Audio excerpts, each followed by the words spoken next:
I'm super grateful I went to Shincheonji. In my past churches, I always found myself left with all these questions that were never really answered. I was always told, we're not meant to know certain things about the Bible, and that just didn't make sense to me. My questions were things like, what's the meaning behind the parables in the New Testament? Is Genesis really speaking of the creation of the entire planet? Is there a different meaning there? Is there really a rapture?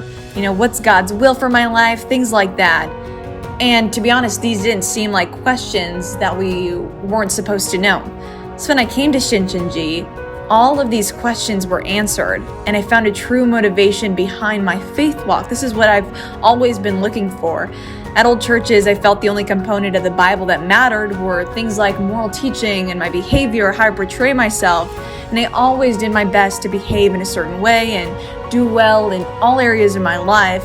But really, for what purpose? I felt super hypocritical and judgmental, and really that all my actions were just in vain. Now, today, I've learned there's more to Christianity than our behavior and our grasp of history, but there's something far greater, and that's knowing God's promise, why He promised something in the first place, and His desire to fulfill that promise. Now, I finally have the knowledge of God's word that I so desperately yearn for, and through that knowledge, I was able to garner true faith and knowing who our true God is and His desire to dwell with me. Now I've realized why I believe what I believe in.